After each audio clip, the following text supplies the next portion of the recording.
Hello, everybody, and welcome into Commodity Culture, where our goal is to make you a better investor in the commodities sector. My name is Jesse Day, and today on the show, I'm welcoming in Mario Innecco, who worked for major financial institutions in London for over 20 years and is currently the host of the Innecco64 YouTube channel, the home of alternative economics and contrarian views.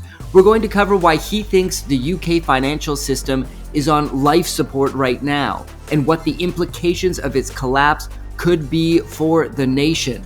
We're going to talk about the persistent supply deficits in the silver market and the squeeze that could be coming for bullion banks shorting the metal. We're going to talk gold versus the dollar and why a true monetary reset must involve precious metals and so much more. I hope you'll enjoy today's conversation with Mario Innecco. Mario Innecco, great to have you back on Commodity Culture. It's been a while since we talked, so I want to set the stage here with a broad question. You can feel free to take it wherever you'd like. And that is, what are the main themes and trends you're currently watching in the gold and silver markets that you think more investors and stackers should be paying attention to? Yeah, I think it's to do with the LBMA and COMEX. And I first touched upon that on January 29th. I always remember that date now because the FT came out and said that the Bank of England vaults were basically not in a good situation because it was taking them 4 to 8 weeks to deliver spot gold, which is unheard of. And I haven't heard since if that's improved or if it's even gotten worse. And silver, I think, is the same. We're seeing a lot of shorting of PSLV shares. It's gone through the roof. So yeah, there's definitely someone out there, wholesale or sovereign in the West, maybe the United States government, that wants delivery of physical gold, and it hasn't really permeated into the retail sector where stackers buy their gold and silver. So it might not sound like there's anything going on, but I think it's really important, and it will permeate into the retail market sooner or later, in my opinion. And you mentioned shorting going on of is it of PSLV or SLV that the shorting is happening in? It's the PSLV. Okay, interesting. Could you give us some more details on that, the potential implications, who it is you think might be behind that? Obviously, this is a story we hear a lot from a variety of people. I had Ed Steer on the show recently. He spoke a lot about this as well. Are these the bullion banks once again? You said it could be potentially a government, potentially the U.S. government. Who is shorting these PSLV shares? Yeah, I don't think it's the U.S. government or a government. The thing with the PSLV, I think there's probably been quite a lot of demand from retail. And every time someone buys a share, they have to buy the corresponding amount of physical and leave it. I guess they leave it at the Canadian Royal Mint, wherever they store it. And Jesse, that there's been a lot of deficits, annual deficits in the silver market, i.e. production is a lot less than demand. And with what's going on in gold as well, I think we've seen that there's been a lot of physical delivery in the U.S. There's a lot of silver also flowing back to the U.S. So I think what the bullion banks, I think it's the bullion banks, I don't have any proof, but I wouldn't see any reason why for it to be any other institution. What they're doing is they're borrowing SLV shares, PSLV, excuse me. And that's another thing. If you don't want your PSLV shares to be lent out, you can leave a GTC order to sell your shares, leave it at a really high price of $1,000. So you feel comfortable that you're not going to sell your silver, and that apparently makes it so that they can't lend your shares if you're working an order, or contact them and tell them to not lend your shares. But the reason why I think they're doing this is because let's say one day the public were to buy 1,000 tons of silver through PSLV. Well, then the PSLV trust would have to go into the physical market because they actually hold allocated and one-for-one silver that their investors buy. They'd have to go and buy that physical silver. So what happens when the bullion banks or whoever it is short the shares? Well, that nets out. if they sell 1,000 tons of worth of shares, the 1,000 tons of shares that have been bought, it nets out at zero. So the trust won't have to go out there into the market and get real physical. And that's very suspicious, in my opinion, because as you know, there's a silver deficit. There's a technical default on gold at the LBMA. We're seeing the silver, how can I say, the deliverable or the floating free silver at the LBMA, that's going down massively as well. I spoke to Eric Young, aka King Kong, the other day, and he said if you get three days in a row where a small part of the people who participate in the LBMA allocated silver market, if they demand physical delivery, all that silver is going to be gone. So yeah, I think there's a lot of concern, and that's why if you look at the chart of PSLV shorts, it's going like that, like a hockey stick. Hey guys, a quick break to hear from today's sponsor, ARK, Silver, Gold, Osmium, and to let you know all about the special that they are offering at this point in time, which are 2023 silver kangaroos, 1 ounce coins, mint fresh at only $2.07 over spot. So be sure to reach out to owner of ARK Silver Gold Osmium, Ian Everard, today at 307-264-9441. You can also contact him by email at ian@arksgo.com. Make sure to tell him that Commodity Culture sent you. Once again, Silver Kangaroos 2023, 1 ounce coins, mint fresh, $2.07 over spot. Well, supplies last. And now, back to the episode. Fascinating. And yeah, I think I got mixed up when I was talking about the US government. You were talking that they were potentially standing for delivery when it came to gold outflows from the LBMA, I believe. Why don't you shed some light on that? Because there has been very large outflows from London to the COMEX. Break down what you're seeing for us there and what the implications of that could be for the gold market. Yeah, I think back in end of January, beginning of February, it was said that it was 400 tons that went from the Bank of England, and then we to the U.S. physical. And then we also have been hearing from StoneX, who's a LBMA member and a pretty big bullion dealer, that it's more like 2,000 metric tons that have flowed into the United States. And the other thing is that it's not just, it seems to be flowing outside the COMEX mechanism as well.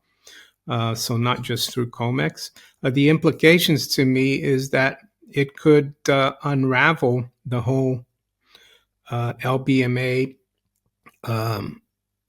basically fractional reserve scheme for gold, or virtual gold trading, whatever you want to call it, paper gold.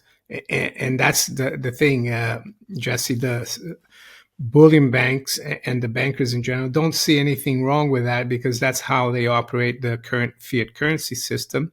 The Federal Reserve, back in 2020, under Jay Powell's leadership, they removed all the reserve requirements for banks. So if you put a dollar with a bank, now they don't have to keep any in reserve. It used to be that I think they used to keep more than 10 or like 12%. Now it's nothing. And I guess it was justified maybe because of what happened in 2020, 21. But now we're in 2025 and they still have that. So that's what they do with gold, And they do it because they've been able to do it because most people, usually the funds and speculators, they trade gold on the LBMA, on the OTC market in London. It's just like a foreign exchange. It's like a currency. It trades. London is the biggest foreign exchange market in the world. Yeah, the problem is that now someone big, someone that is kind of in bed with the regulators, it could be the government, is demanding delivery, and that kind of throws a spanner in the works of this fractional reserve paper leasing mechanism that in the LBMA is limitless. I mean, at least in New York, there's a limit, I think, to hypothecating gold. But in London, it's you can do it 100, 200, 300 times. And the LBMA, contrary to popular belief, the whole operation there, because of the Big Bang deregulatory or Big Bang rules in 1986, 87, under the Thatcher government, basically gave control of the gold market to the Bank of England, and the Bank of England said the bullion banks can do whatever they want. We're going to turn a blind eye, and that's the way it's run. It's self-regulated, and I guess Jesse, this might be things coming back to haunt them because they thought they could run a gold market based on basic mythical values, as I think President Putin called the Western financial system a few years ago, all based on money created out of thin air. So LBMA, it's gold created out of thin air, and silver as well, of course. Well, let's stick to the theme of the UK because you recently released a video on your channel titled UK Financial System on Life Support as Bank of England Short-Term Repos Surge. Talk to us about what you're seeing there and what you think could be the implications of this potential crisis. Yeah, what we're seeing in the UK is that longer-term interest rates or yields are refusing to move lower. And in the last 12 months, even though they've come off a little bit in the last few months, the trend is higher. And what that does, that hurts the value of assets in pension funds, insurance companies, and other financial institutions' assets, because for some crazy reason, regulators and financial regulators force these companies to hold government bonds because they're supposedly safe. But and it's not only happening here. I think the Federal Reserve is running like tens of billions in losses, but they're the Federal Reserve. They can just turn the losses into an asset. That's what they do, apparently. But yeah, and the reason it's happening is because I think no one in the government, in the central bank, or in the financial sector expected interest rates to go up so quickly from the lows that we saw in 2020. I mean, the 10-year gilt yield was below 1, near 0. 10-year treasury was 0.3. And they thought it was going to be temporary or transitory, just like inflation, but it's just kept going up. And then we had the crisis in 2020 when the Bank of England had to step in and do more not QE to save the defined benefit private pension system. And nothing's been solved or sorted out. And I think these repo operations they've started doing in spades in the last 12 months is a way to not have to come out and say, "Oh, we're doing QE again," and spook the markets. They keep the general public blind to what's going on. I'm sure the people at the top in the city of London in the financial institutions, they know what's going on. So basically, they pump on a regular short-term basis. They renew it every week or so, billions of pounds into these institutions. What they do is they take the bonds that they hold that are worth a lot less than par, give them par in terms of cash, and then these financial institutions buy it back every 7 days and then roll it. So it's gone up from like just 3 billion a year ago to now over 60 billion, which is quite significant for the UK.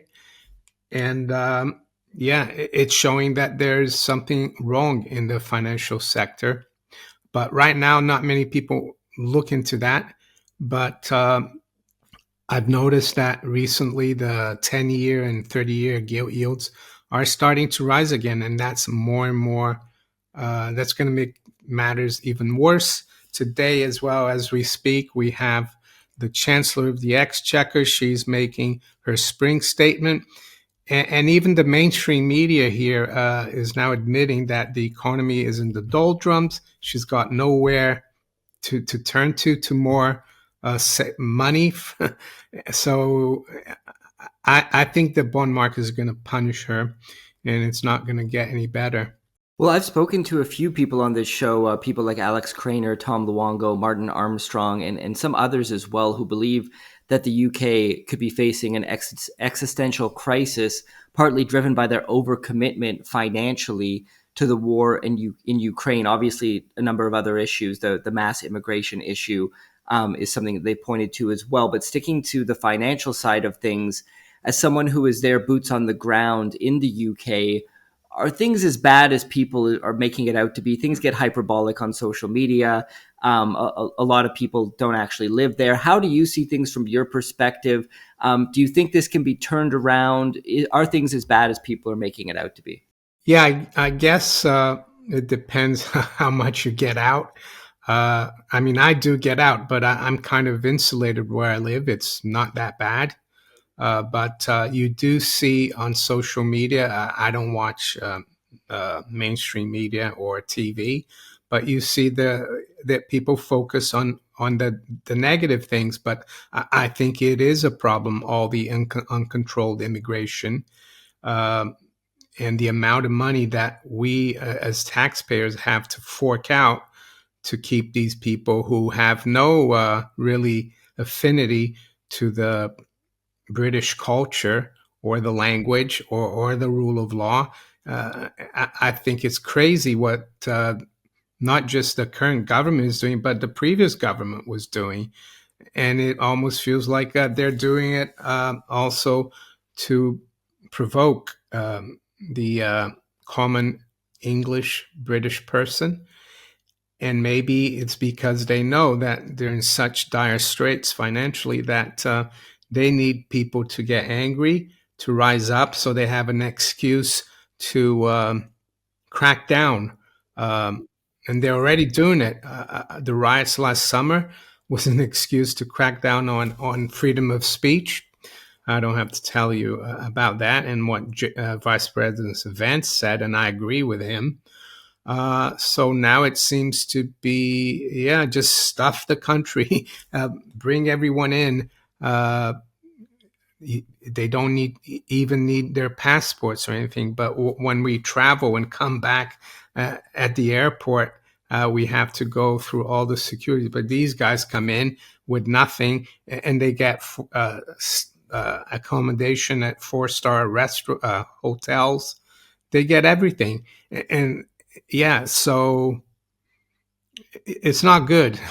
It's not good, but it doesn't mean to say that everything is horrible here. It's still a good place to live, but I think it's going to get yeah, it's going to get worse and worse. And the uh, the inflation as well doesn't help. It's going to continue. And even though I'm not a proponent of the welfare state, a lot of the benefits that were supposed to go to pensioners and others, uh, they've been cut off, and so that they can pay for the illegal immigrants that are coming, and also they can keep financing the war in Ukraine as well. Um, I'm not sure if it's the war in the Ukraine and how much we've had to fork out that's going to bring the whole system down, because the debt problem was just as has been bad for many decades in the UK and other countries. Maybe it's just like what triggers it, but I don't necessarily think it's because of the Ukraine. It's just an accumulation of like bad decisions, I would say, for the last 20 years or so.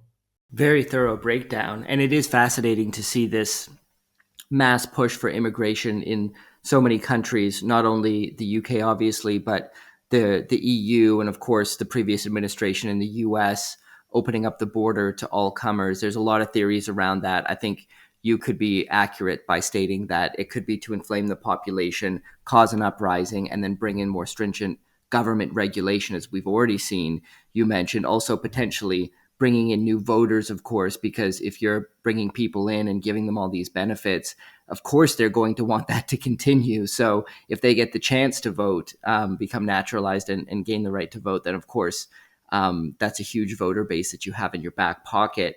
I want to switch over to China for a moment. There's a recent story that's been out there on social media. You tweeted about it. I believe Eric Young also tweeted about it. And that was a number of Chinese insurance companies becoming Shanghai Gold Exchange members, including PICC, China Life Insurance, Ping An Life Insurance, and many others. What is the significance of this event? What could it mean for the gold market?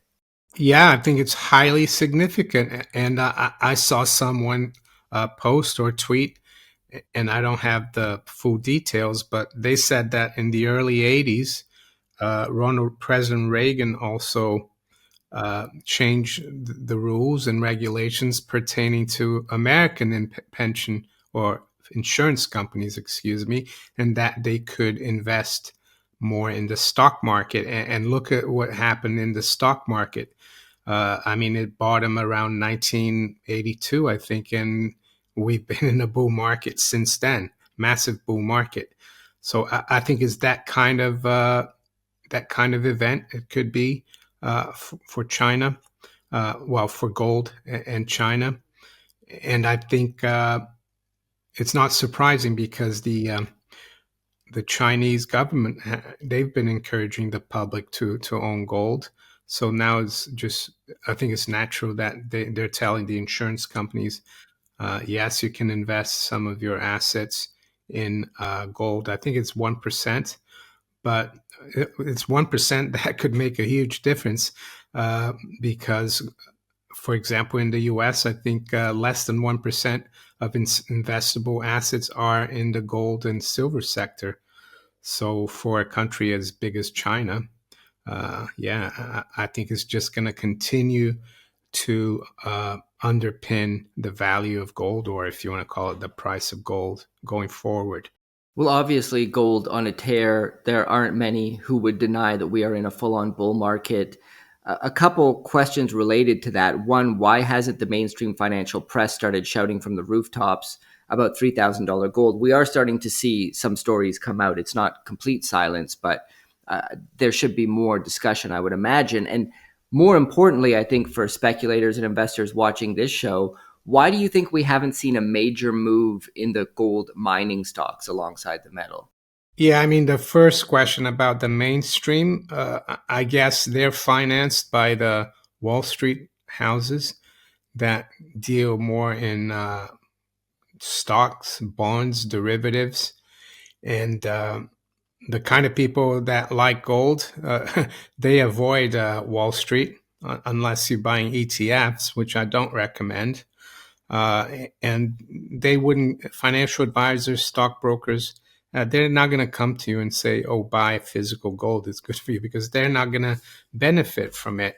And the other reason is that I think people are still, even though the smart money seems to be getting out of the stock market, like Warren Buffett, I saw that retail is piling billions of dollars in the last few weeks or so into the stock market. They still believe in this buy the dip strategy that has helped keep the Nasdaq and the Magnificent Seven zooming higher, and also cryptocurrencies that a lot of the people in Bitcoin and cryptocurrencies, they are very similar in terms of their philosophical stance towards sound money as people in the gold and silver space, but they've been able to influence young people a lot more. And I spoke to someone, I interviewed someone recently, and he told me that he was watching CNBC by accident, and they kept the ticker scrolling the bottom of the screen, and he counted that in like a certain amount of minutes, they only showed the price of gold, which was at an all-time high once, but Bitcoin, they showed the price 9 times, right? So that's what we're up against. But in a way, that's positive for gold and silver, because it means we're still not in the euphoria phase yet, and there's still a lot of room on the upside. What was the other question? It was about why the gold mining stocks haven't moved alongside the metal or outperformed the metal as many people expected they would. Yeah, I think that's a question everyone's asking, and I don't really have an answer either. Maybe it's because investors are still focused on the general stock market, and maybe they don't. General investors, they're not value investors. They go with the herd, and they haven't sat down and done the maths of how much cash flow a lot of the miners are producing at these kinds of level, $3,000 gold. Yeah, maybe. I mean, one day it will change, but I don't know when it will be. It's improved a bit in the last few weeks. I've noticed with the miners that I hold. Yeah, and I think a lot of it could also be the passive inflows that are coming into the market right now. I believe they're at record levels. A huge, huge percentage of retail investors are simply using the set it and forget it technique, so to speak, of throwing your money in the index funds and a little bit of bonds and then call it a day. I've spoken to some people who believe that situation could eventually end in calamity itself.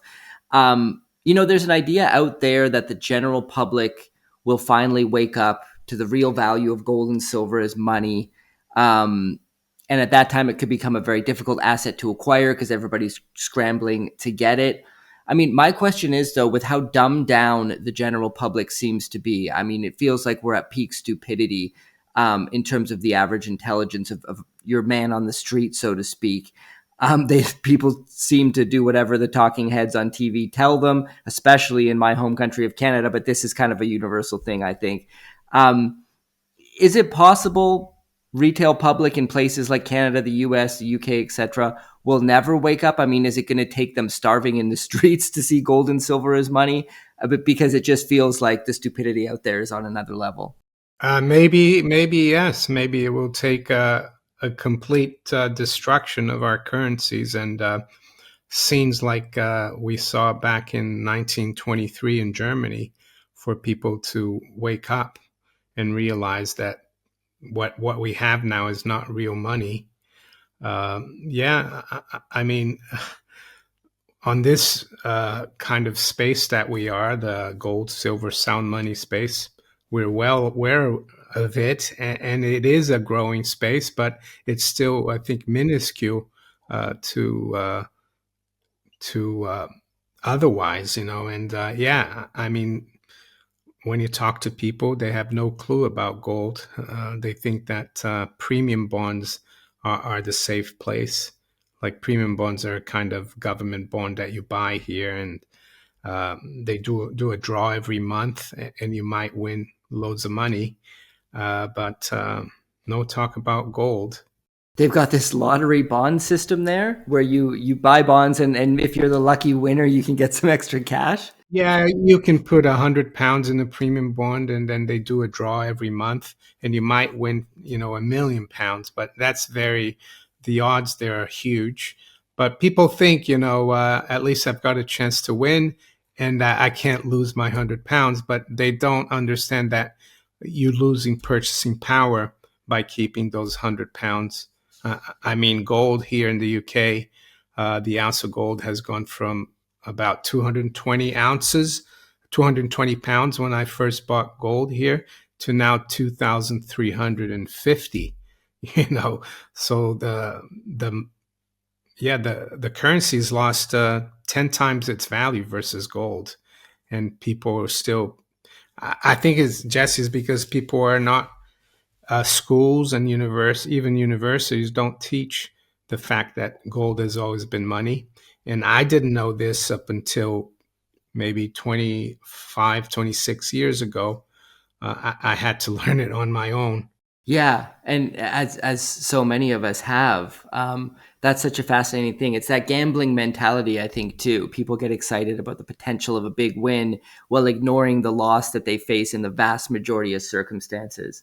Yeah, I guess that's what the fiat currency regime does. Everyone, well, almost everyone wants instant gratification, and it also leads to speculation and gambling. I mean, we saw that in revolutionary France when the assignats were around, and even in Germany in the 1920s, speculators were doing great. Well, gold versus the dollar, where are we at right now in the process of dollar devaluation? At what point will it become obvious to those in power that gold could be the only way to quote unquote reset the system? Do they know that already? Is the step in between the introduction of a CBDC?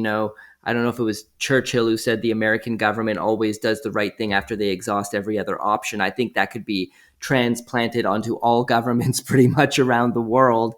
Will it get to that point? And do you think they know that the politicians in power know that gold is actually money and might be the only way to reset the system in some way?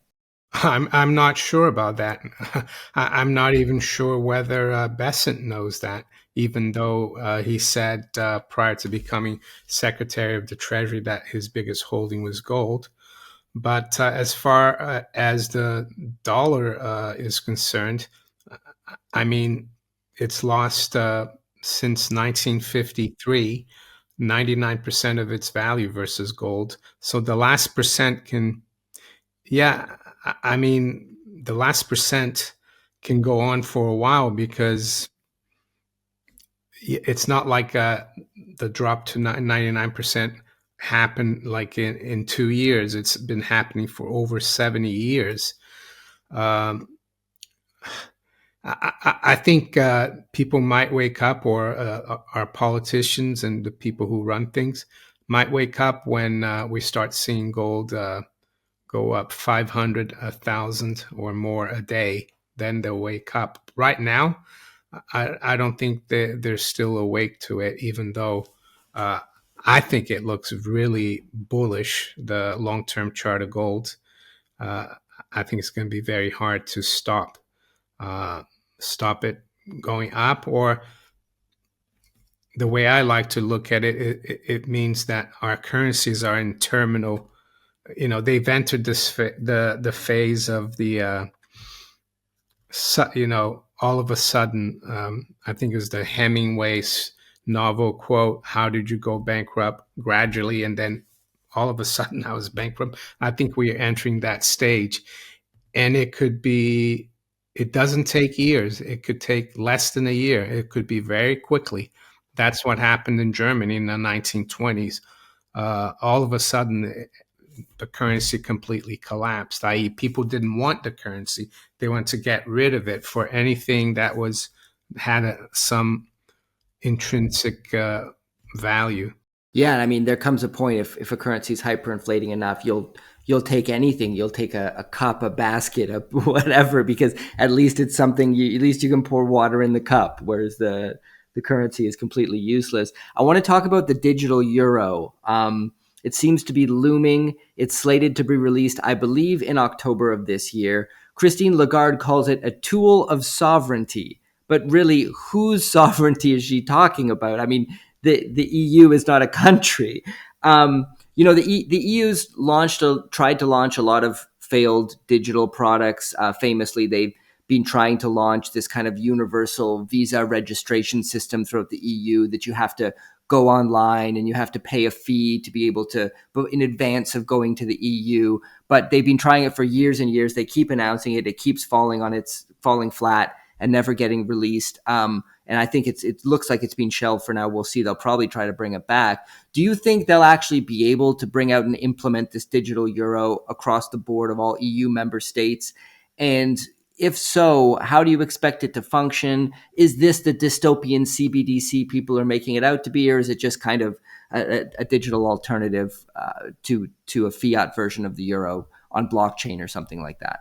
Well, you said Lagarde said is it instrument of sovereignty? A tool of sovereignty. Tool. I think it's more a tool of tyranny.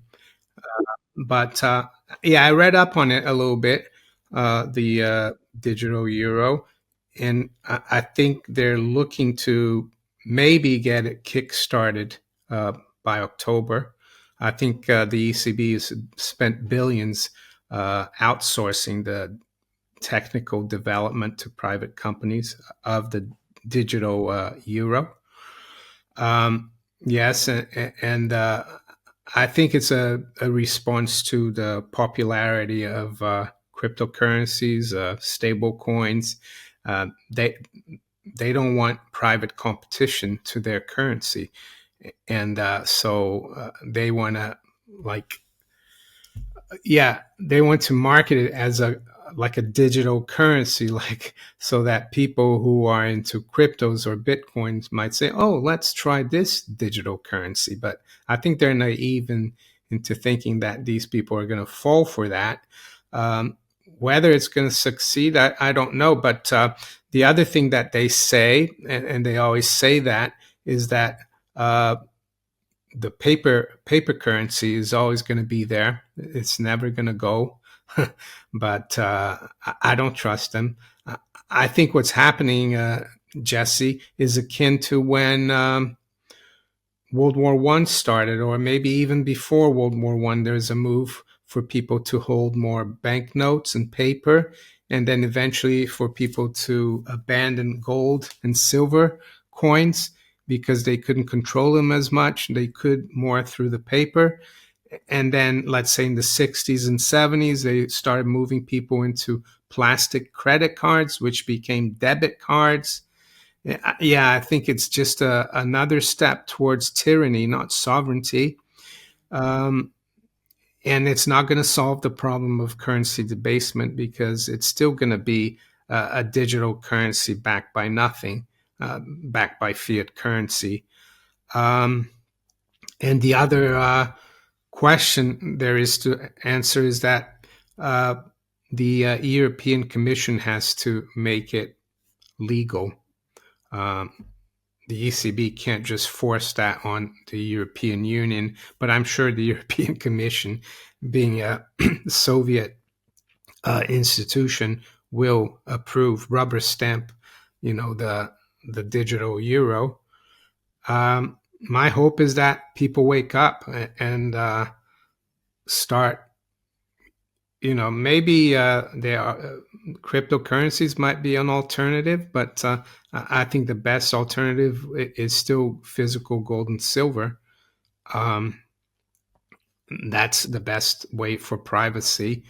With cryptocurrencies, there's always danger online of infiltration or hacking. Absolutely. And speaking of paper currency, when it comes to the EU, I mean, you countries like, for example, I was in the Netherlands earlier, or that was last year actually, and in Amsterdam, they don't really accept paper currency anywhere. Many of the places have signs saying we do not accept cash, and even the ones that do accept cash have signs up saying, "Please, we would prefer you don't pay with cash." So when you just look at that, it's how easily that's happened. Nobody's complaining about it. Nobody's up in arms about it. People, okay, use my card. So it's fascinating how easy it is to implement those sorts of things if the powers that be really want to. Well, Mario, this has been a great conversation as always. Tell us about the Innecco 64 YouTube channel.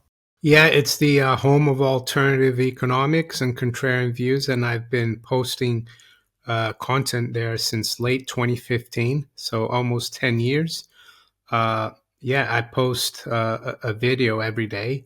I'm doing a lot more interviews as well, and I have a live stream on Sunday at 8 p.m. London time. And yeah, it's this at Monaco64 on YouTube. Great. I'll put a link in the description below. One of the best channels out there when it comes to sound money, precious metals, like you said, alternative economics and contrarian views. If you enjoy this interview and this channel, you're going to love Mario's channel. So check it out. Mario, thanks so much once again for coming on the show. It's been a blast. You're welcome, and thank you for having me. And thank you for joining us today. This episode is brought to you by ARC, silver, gold, osmium for all your precious metals needs. Head to arcsgo.com and contact owner Ian Everard today at 307-264-9441 or by email at ian@arcsgo.com.